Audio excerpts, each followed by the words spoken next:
Τέλος διαφημιστικού διαλύματος, επιστροφή εδώ, τρίτο προς τέταρτο μέρος, συνέχεια μιας ακόμη ζωντανής ενημερωτικής εκπομπής. Το πρώτο μεσημέρι για αυτή την τηλεοπτική εβδομάδα, Νίκο. Το 28ο για αυτόν τον μήνα που σιγά σιγά μας αποχαιρετά. Πέμπτη Πρωτομαγιά, με όποιες απώλειες κτλ. Ναι, Πέμπτη είναι η εργατική Πρωτομαγιά από τη μία. Έχουν βγει ανακοινώσεις σχετικές για τον εορτασμό της εργατικής Πρωτομαγιάς και από την άλλη είναι και αργία. Και ο Μάιος, αλλά μην ξεχνάμε ότι η Πρωτομαγιά είναι η εργατική Πρωτομαγιά γενικότερα. Σωστά, δεν είναι μια επέτειος τιμής και μνήμης. Από εκεί και μετά τώρα έχουμε πολλά και διάφορα να δούμε, γιατί το Σαββατοκύριακο το οποίο μας πέρασε είχε εκδηλώσεις. Ναι.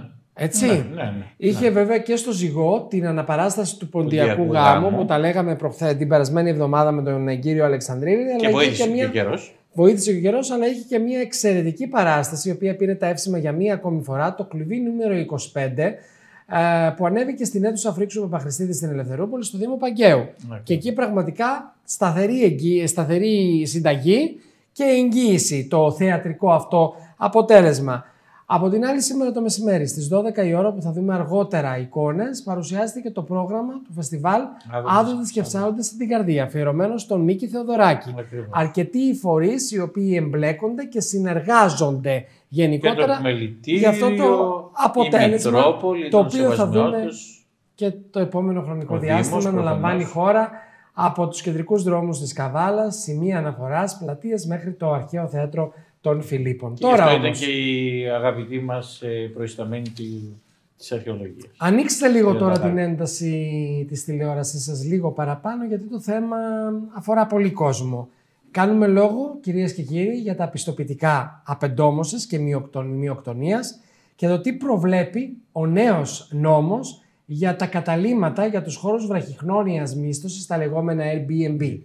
Θα έχουμε τη δυνατότητα να συνομιλήσουμε με την υγειονολόγο δασοπόνο της εταιρείας Μπλούκος Γενική Απολυμαντική, την κυρία Δέσποινα Μπλούκου, την οποία καλησπερίζουμε στην εκπομπή.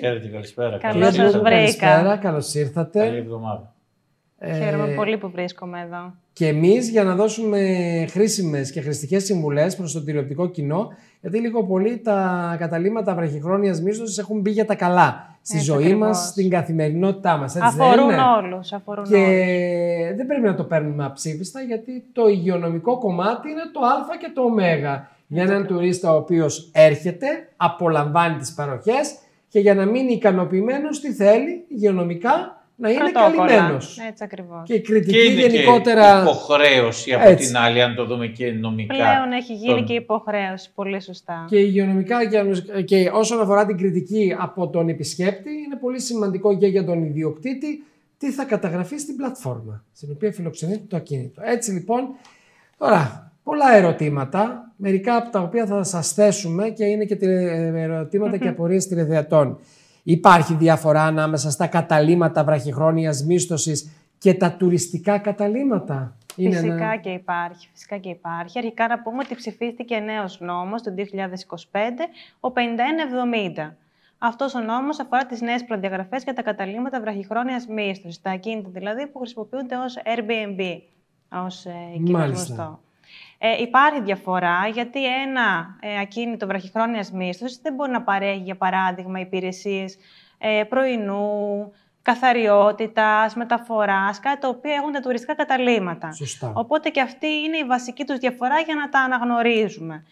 Στα τουριστικά καταλύματα μέχρι σήμερα υπήρχαν αρκετές προδιαγραφές που έπρεπε να τηρούν. Μέσα σε αυτά ήταν και η απεντόμωση και η μειοκτονία.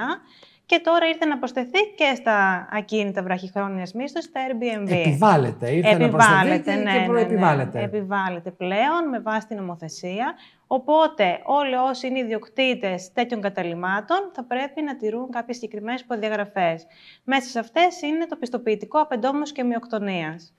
Οπότε όσοι μας ακούν και έχουν καταλύματα βραχυχρόνιας μίσθωσης πρέπει να πάρουν να κάνουν τις απαραίτητες ενέργειες ώστε να μην είναι εκτεθειμένοι ως προς τον νόμο και φυσικά ως προς τους επισκέπτες τους, γιατί το θέμα της απεντόμωσης και της μειοκτονίας είναι ένα θέμα δημόσιας υγείας. Δεν είναι κάποια πολυτέλεια, δεν είναι κάτι ο οποίος το κάνει κάποιος αν εκείνος επιθυμεί. Ακριβώς. Οπότε ποια είναι πολύ σημαντικό. Ποια είναι η σημασία της απεντόμωσης και της μειοκτονίας? Είναι θέμα δημόσιας υγείας, όπως προείπα.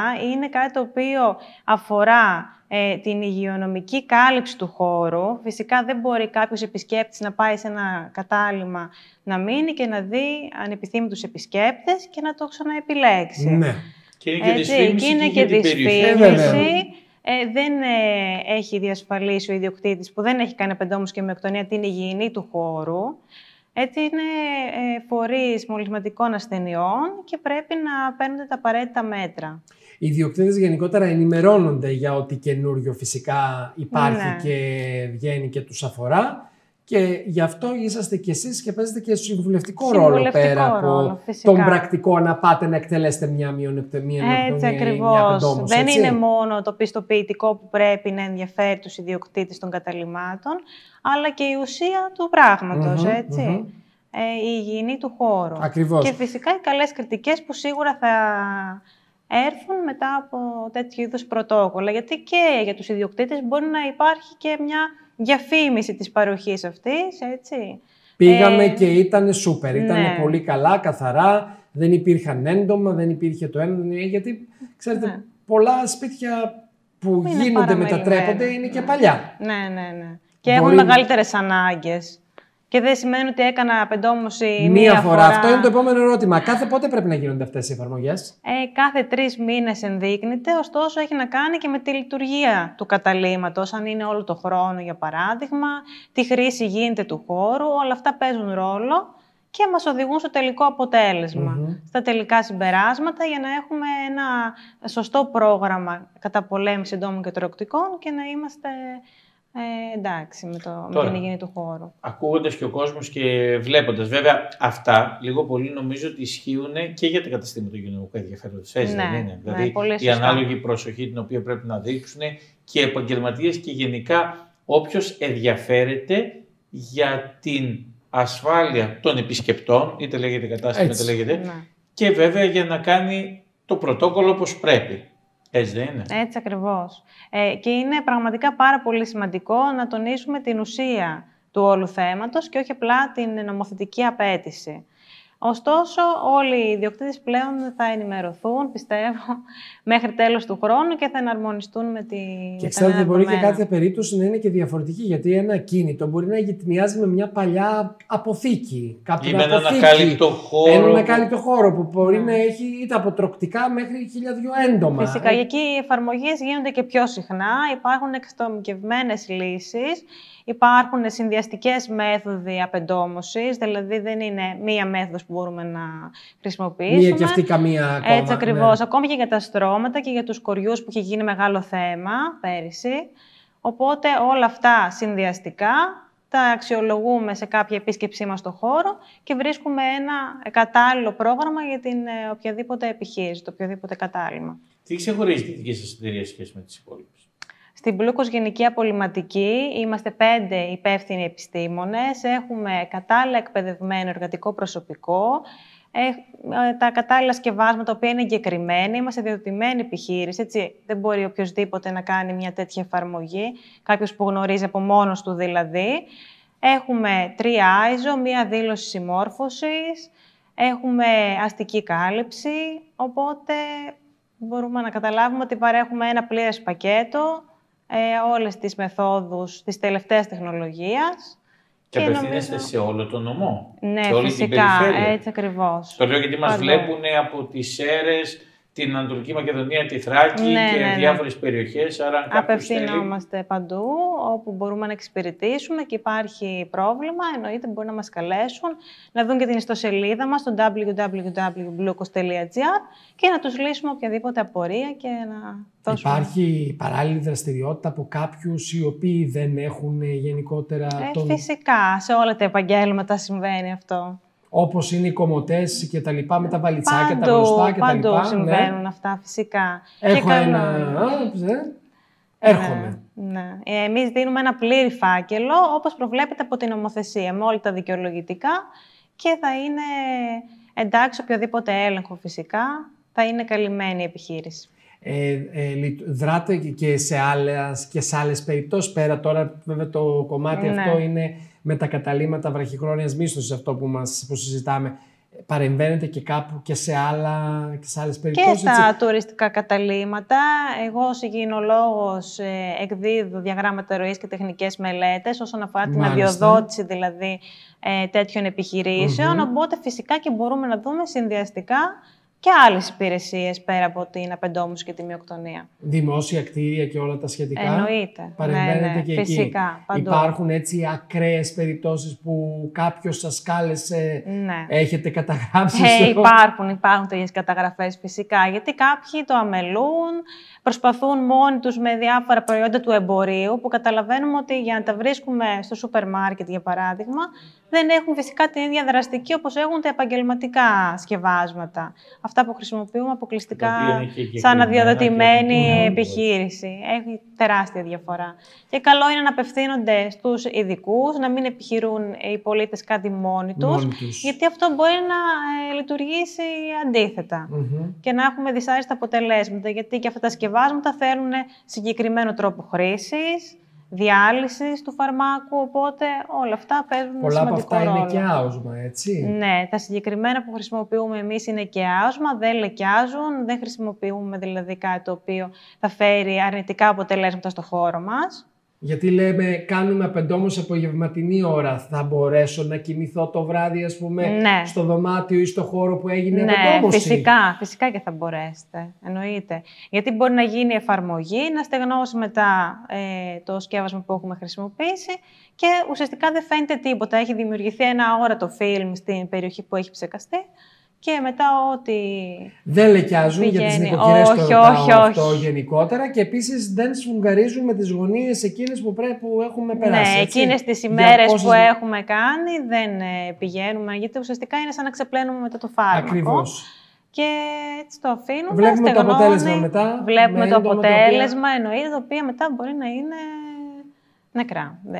Δεν θα είναι ζωντανά. Δηλαδή το να δούμε μετά από μια εφαρμογή ένα έντομο το οποίο δεν είναι ζωντανό, είναι κάποιο θετικό δείγμα της δουλειάς μας. Πόσα χρόνια δραστηριοποιήσετε στο χώρο ως γενική απολυμαντική? Πάνω από 20 χρόνια. Πάνω από 20 χρόνια. Ξεκίνησε ο πατέρας μου ως γεωπόνος και εντάχθηκε και εγώ μετά στην ομάδα του και έχουμε και να πούμε και που βρισκόμαστε, που εδρεύουμε. Ζαλόγκου 19. Στην περιοχή του Βύρωνα. Μπορούν να μας βρουν στα γραφεία μας, στο τηλέφωνό μας, στην ιστοσελίδα μας. Και οτιδήποτε χρειαστούν είμαστε διαθέσιμοι. Έχουμε και τα social media που και αυτά πλέον έχουν βοηθήσει αρκετά στη δουλειά μας, για να γίνουν ευρέως γνωστές οι υπηρεσίες μας και να... Το καθημερινό πρόγραμμα πώς ρολάρει? Υπάρχουν πολλές απαιτήσεις, υποχρεώσεις? Πλέον ναι, είναι αρκετά φορτωμένο. Επειδή ξεκινάει και η σεζόν, είμαστε στην εποχή που θα ξεκινήσει η τουριστική σεζόν και φυσικά και τα έντομα, έτσι. Όλα αυτά με την υγρασία, τη θερμότητα, θερμοκρασία που ανεβαίνει. Έτσι ακριβώς. Το κόστος είναι ανάλογα. Είμαστε σε λογικά πλαίσια, δεν είναι συγκεκριμένο, είναι ανάλογα με την εφαρμογή ακριβώς. Ωστόσο, πιστεύω ότι θα μείνουν ικανοποιημένοι όσοι μας επιλέξουν. Πολύ ωραία, και να τονίσουμε για μία ακόμη φορά το λόγο της παρουσίας σας, κυρία Μπλούκου, εδώ πέρα, διότι κάνουμε λόγο για τη νέα νομοθεσία, η οποία προβλέπει οπωσδήποτε νόμος 5170 του 2025. Για τα βραχυχρόνιας μίσθωσης, πέρα από τα τουριστικά καταλύματα που εκεί εξυπακούεται, αλλά μπαίνει και αυτό στους όρους και τις προϋποθέσεις ενός έχει και άλλες αλλαγές φυσικά. Αυτό λέω, πρέπει να ενημερώνονται γενικότερα. Τώρα θεματικά εδώ πέρα έχουμε αυτό. Είμαστε πάνω σε αυτό, αλλά υπάρχουν και άλλες προδιαγραφές φυσικά που πρέπει να τηρήσουν όλοι όσοι. Γιατί μπορεί ο άλλος να λέει εντάξει, δεν χρειάζεται κάτι. Πρέπει κάποιος να τους ενημερώσει ότι υπάρχουν αυτές οι αλλαγές. Φυσικά. Και ήταν πολύ λογικό να συμβεί κάποια στιγμή. Και από τη στιγμή που σας καλούμε, πόσες μέρες μετά ανταποκρίνεστε γενικότερα, λόγω του φόρτου, της δουλειάς κτλ? Προσπαθούμε το συντομότερο δυνατό, έτσι. Αξιολογούμε την κάθε περίπτωση φυσικά. Ναι. Αλλά πιστεύω ότι κανένας δεν θα μείνει δυσαρεστημένος. Όλα θα τακτοποιηθούν. Γίνεται μετά, φαντάζομαι, κάποια έγγραφα στον ιδιοκτήτη για να τα έχει. Ναι, έναν ολοκληρωμένο φάκελο με το πιστοποιητικό απεντόμωσης και μυοκτονίας, στην κάτωψη με το δολωματικό σταθμό, σύμβαση σε όποια περίπτωση χρειαστεί για να γίνουν οι απαραίτητες επαναλήψεις, τις άδειες των φαρμάκων, των σκευασμάτων που χρησιμοποιήθηκαν, την άδεια απεντομώσεων και μυοκτονιών σαν εταιρεία που έχουμε και είμαστε αδειοδοτημένοι να κάνουμε αυτές τις εφαρμογές. Και είναι ένας πλήρες φάκελος, ο οποίος είναι διαθέσιμος σε περίπτωση ελέγχου.